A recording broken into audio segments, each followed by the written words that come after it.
नमस्कार, मेरा नाम दुलारे अंसारी है और आप देख रहे हैं न्यूज़ 21। खबर क्या है? जनप्रतिनिधियों की मौजूदगी में हर वार्ड से किस वर्ग का पार्षद चुनकर आएगा, इसकी स्थिति स्पष्ट हो गई है। एक एक वार्ड के आरक्षण के लिए लॉटरी पद्धति से इसका निर्धारण किया गया है, जिस पर वार्ड के पार्षदों की नज़र टिकी हुई थी। आरक्षण के फेर में फंसकर कई स्थानीय जनप्रतिनिधियों की दावेदारी खत्म हो गई है। बड़ी बात कह रहा हूं मैं। वहीं कुछ ऐसे उम्मीदवार भी थे जो आरक्षण के समीकरण में फिट बैठ रहे थे। बात करें रायपुर की, तो राजधानी रायपुर नगर निगम के 70 वार्डों में आरक्षण की प्रक्रिया गुरुवार को पूरी हो गई है। रायपुर नगरीय निकाय में 70 वार्ड आते हैं। इनमें से 23 ओबीसी, 9 एससी और 3 वार्ड को एसटी वर्ग के लिए आरक्षित किया गया है। मौजूदा मेयर एजाज ढेबट का वार्ड सामान्य महिला के लिए आरक्षित किया गया है। 23 ओबीसी वार्डों में से 8 महिलाओं के लिए, वही अनुसूचित जाति के लिए आरक्षित वार्डों में 3 वार्ड महिलाओं के लिए आरक्षित किए गए हैं। आरक्षण की प्रक्रिया पूरी होने के बाद कई सीनियर नेताओं के चुनाव लड़ने के सपने को बड़ा झटका लगा है। सामान्य वर्ग के लिए 35 वार्ड आरक्षित किया गया है, जिनमें से 11 वार्ड सामान्य वर्ग के महिलाओं के लिए आरक्षित हैं। इस बार के आरक्षण प्रक्रिया में मेयर, नेता प्रतिपक्ष समेत कई पार्षदों के वार्ड का आरक्षित हो गया है। जिस प्रकार से कई दिग्गजों के वार्डों का समीकरण बिगाड़ दिया गया है। आपको बता दें कि छत्तीसगढ़ गठन के समय 1 नवंबर 2000 को 49 नगर पंचायत, 20 नगर पालिका परिषद और 6 नगर निगम अस्तित्व में थे। वर्तमान प्रदेश में 14 नगर निगम, इनमें से 10 नगर निगम में ही चुनाव होगा। छत्तीसगढ़ में नगरीय निकाय चुनाव में वार्डों के आरक्षण की प्रक्रिया की जिम्मेदारी जिला कलेक्टर को सौंपी गई है। वहीं मेयर के चुनाव का आरक्षण रायपुर में होगा। नगरीय निकाय चुनाव के आरक्षण की प्रक्रिया की फेयर लिस्ट कुछ इस प्रकार है। बड़ी फेयर लिस्ट है। खैर वो मैं धीरे धीरे बता दूंगा कि कौन से वार्ड में कौन सी चीज़ें हुई है। खैर उससे पहले चालू कर लेते हैं और बता देते हैं कि खबर जो है ये बड़ी खबर है। मेयर एजाज ढेबर का टिकट कटने पे आ गया है। क्यों? क्योंकि वो वार्ड जो है वो वार्ड महिलाओं को मिल गया है। महिला के लिए, सामान्य महिला के लिए आरक्षित हो गया। वैसे ही जो बीजेपी के नेता प्रतिपक्ष हैं मीनल चौबे जी, उनका भी टिकट कटते हुए नजर आया। वो भी वार्ड उनके हाथ से चला गया है, मृत्युंजय दुबे के हाथ से चला गया है। तो इस तरीके से बहुत सारे ऐसे नेता थे जो इस बार सपना देख रहे थे कि हम चुनाव लड़ेंगे, उनका सपना कहीं ना कहीं टूटते नजर आया है। और इन सपनों को साकार करने के लिए, इन सपनों पे बात करने के लिए हमारे साथ 2 प्रवक्ता जुड़े हुए हैं। कांग्रेस से मेरे साथ आशीष यादव जी है। आशीष यादव जी, बहुत बहुत स्वागत है आपका। और मेरे साथ बीजेपी से इस विषय पर चर्चा करने के लिए, सपने को साकार करने के लिए मिनी पांडे दीदी जुड़ी हुई है। दीदी, आपका बहुत बहुत स्वागत है न्यूज़ 21 में। दीदी, समीकरण बिगड़ने से नहीं लगता है कि आपके जो दिग्गज नेता थे, मृत्युंजय दुबे, मीनल चौबे, ये बड़े नेता थे आपके, बहुत सालों से आपके लिए लड़ते थे और जीत करके आते थे, इनके सपने टूट रहे हैं? भाजपा के वरिष्ठ नेता हैं और बहुत समय से फील्ड में उन्होंने काम किया हुआ है। बहुत अच्छे तरीके से उन्होंने अपने कार्यकाल को पूरा किया है। आवाज आ रही है आपको? हाँ, आपकी आवाज मुझे आ रही है, बोलिए। उन्होंने बहुत ही अच्छे से कार्यकाल पूरा किया है अपना। और अभी देखिए, भारतीय जनता पार्टी हमेशा नए चेहरों को मौका देती है, नए लोगों को आगे बढ़ाती है और पुराने हमारे जो है हमेशा मार्गदर्शक के तौर पे काम किए हुए हैं। तो संगठन अभी निर्णय लेगी, अभी संगठन का निर्णय बचा हुआ है, टिकट वितरण बचा हुआ है। तो ऐसे में अभी हम कुछ भी नहीं कह सकते कि इनका टिकट कट रहा है, इनको मिल रहा है, क्योंकि भारतीय जनता पार्टी वरिष्ठों को भी प्राथमिकता देती है और नए लोगों को भी प्राथमिकता देती है। और ये नगरीय निकाय चुनाव है, कार्यकर्ताओं का चुनाव है, तो जमीनी स्तर के कार्यकर्ताओं को, नए लोगों को मौका मिलना ही है इसमें। क्योंकि भारतीय जनता पार्टी लगातार विकास की धारा को चाहती है कि राष्ट्र आखिरी व्यक्ति तक विकास की धारा पहुंचे। तो उसके में ध्यान में रखते हुए ये चुनाव बहुत महत्वपूर्ण है हमारे लिए। और अभी संगठन का निर्णय बचा हुआ है, टिकट वितरण बचा हुआ है और वरिष्ठ लोगों को पूरा मान सम्मान के साथ पार्टी ध्यान रखेगी कि उनके साथ कैसे करना है, नए लोगों को कैसे मौका देना है। तो वार्ड में जिस तरीके का भी हुआ है, बहुत जगहों से बदलाव बहुत ज्यादा हो गया है। जहां पर ब्राह्मणपारा वार्ड में देखिए, जहां पर अलग ही है, वहां पे टिकट दूसरे तरीके से वहां पे आरक्षण हुआ है।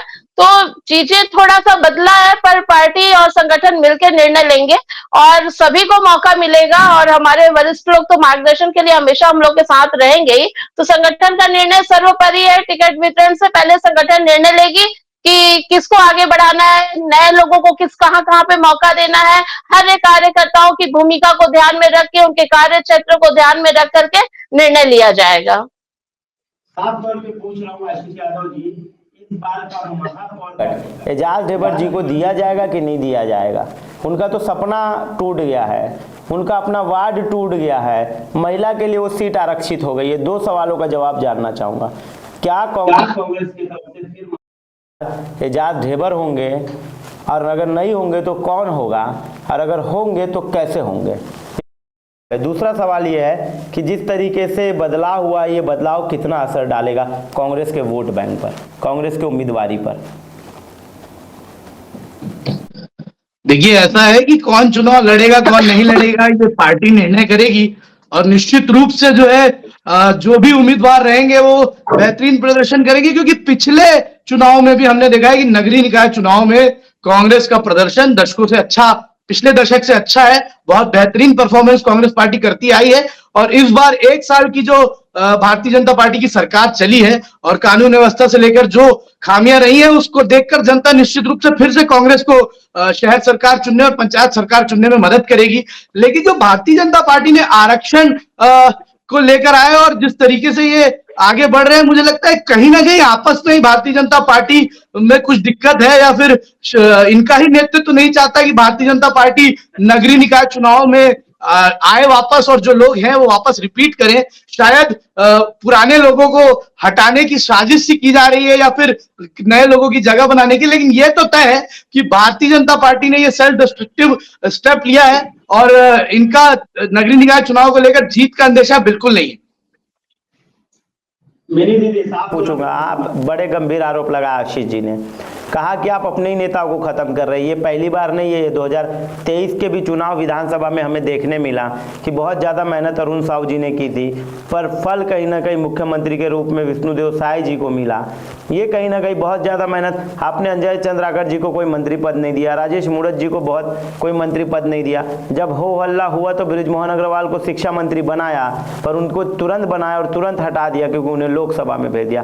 तो क्या नए लोगों को लाने के लिए ये सब काम किए जा रहे हैं ताकि नए लोग उभर करके सामने आए, और जो आगे जिन्होंने सालों से काम किया था बीजेपी के लिए, जिन्होंने सालों से मेहनत की थी बीजेपी के लिए, जिन्होंने सालों से सीट जीता था बीजेपी के लिए, अब उन लोगों का क्या होगा? देखिए, 5 साल का इनका कार्यकाल कांग्रेसियों का देखिए तो चारों तरफ भ्रष्टाचार और अराजकता थी। कानून व्यवस्था पूरी तरीके से चरमराई हुई थी, क्योंकि महापौर के ही लोग पूरे शहर में आतंक मचा के रखे हुए थे। हर तरफ वसूली, अवैध कारोबार, अवैध कब्जा, यही सब चल रहा था। तो कांग्रेस किसी भी तरीके से अभी नगर पालिका में दोबारा वापस नहीं आ सकती है, क्योंकि ना इनके पास योजना है, ना योजना को पूरा करने की क्षमता है, ना इन्होंने जितनी योजनाएं चलाई वो कब के ठप हो चुके हैं। तो इन सब को ध्यान में रखते हुए भारतीय जनता पार्टी को पता है कि जमीनी स्तर में किसे उतारना है, किसे टिकट देना है, और हमारे यहाँ तो प्रयोग होता ही रहता है। नए लोगों को हमेशा मौका मिलता है, नए कार्यकर्ताओं को मौका मिलता है ताकि वो लीड करें, लीडर बने, आगे भविष्य उनका उज्जवल हो। तो पार्टी इन सब तमाम चीजों को ध्यान में रखती है। और वरिष्ठ लोगों का देखिए, हमारे यहाँ इनके यहाँ वरिष्ठ बड़े जो पुराने नेता, उनको निपटाने में इन लोग लग जाते हैं, उनको लाइन से हटाने में लग जाते हैं। हमारे यहाँ ऐसा नहीं है।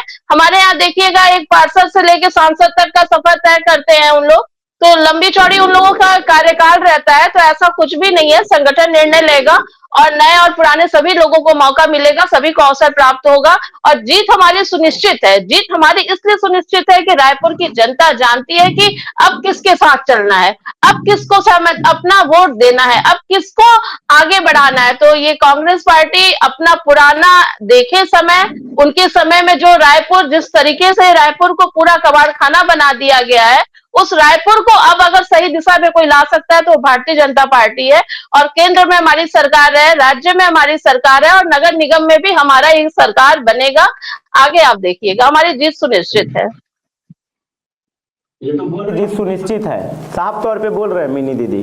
कि इनकी जीत सुनिश्चित है। पर मुझे ये बता दीजिए आशीष जी कि क्या इन सारी चीज़ों से, आरक्षण के केंद्र बिंदु से, आरक्षण आने से, महिलाओं के लिए आरक्षित सीट होने से, क्या कांग्रेस का खेल बिगड़ता हुआ नजर आ रहा है?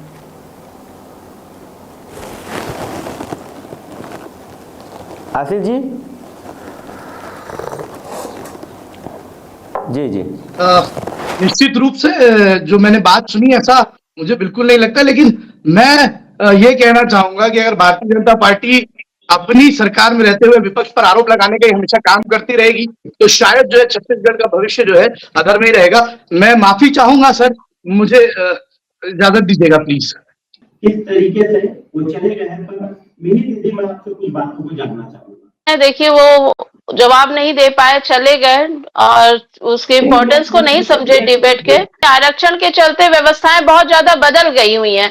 वो इतने सालों से उस वार्ड में काम किए, विकास का इतने सालों से वहां की जनता उनको जानती है, समझती है, पर एकाएक अब चेंज हो गया है। तो भारतीय जनता पार्टी का कार्यकर्ता कहीं भी चुनाव लड़े वो अच्छे लीड से ही जीतेगा, ऐसा ज्यादा उसमें फर्क नहीं पड़ने वाला है। पर थोड़ा सा आरक्षण के चलते जो अभी बदलाव हुए हैं वो भी एक विषय रहेगा सामने कि हम कैसे उस चीज को फेस करते हैं और कौन से क्षेत्र से कौन चुनाव लड़ेगा, ये भी बहुत अहम मुद्दा रहेगा। कितने वरिष्ठ लोग हैं यहाँ पर और कौन से वार्ड से उनको दावेदारी करना है, कौन से वार्ड से उनको चुनाव लड़ना है। तो ये भी संगठन का एक फैसला हमारा रहेगा कि संगठन क्या फैसला लेती है, वो पार्षद अपने लिए क्या फैसला लेते हैं, वो कौन से वार्ड को पसंद करते हैं। पर चूंकि उन सब का कार्यकाल बहुत अच्छा रहा है, वो काम बहुत अच्छा किए हैं, जमीनी स्तर में वो लोग मजे हुए हमारे नेता हैं, तो वो कहीं से भी चुनाव लड़ेंगे, उनकी जीत सुनिश्चित है।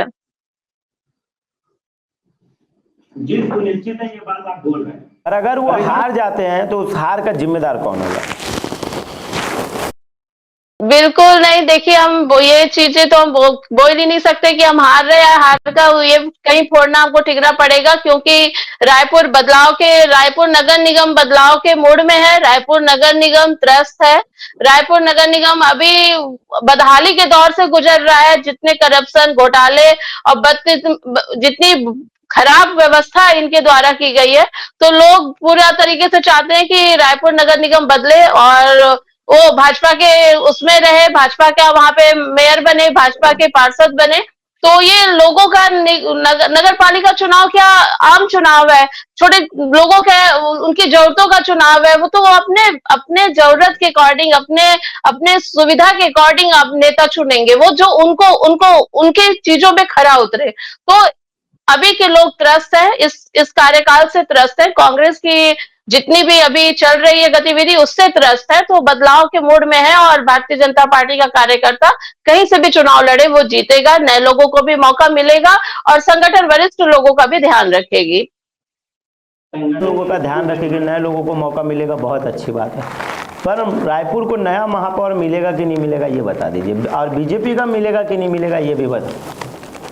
नहीं, रायपुर को नया महापौर भारतीय जनता पार्टी का ही मिलेगा। अभी तो महापौर का आरक्षण बचा हुआ है, तो जैसे ही वो डिक्लेयर होता है, और हमारे यहाँ तो बहुत ही अच्छे नेता हैं, वरिष्ठ नेता हैं जो महापौर के दावेदार हैं, तो रायपुर में भारतीय जनता पार्टी के ही महापौर बनेंगे और सबसे ज्यादा पार्षद भी हमारे ही जीत के आएंगे।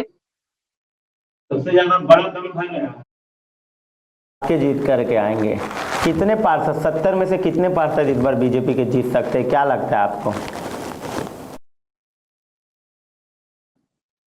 जी देखिए, अब हम इस समय तो हम भारतीय जनता पार्टी केंद्र से लेकर के प्रदेश से लेकर के जिला ग्राउंड लेवल तक बहुत ही अच्छे से काम कर रही है।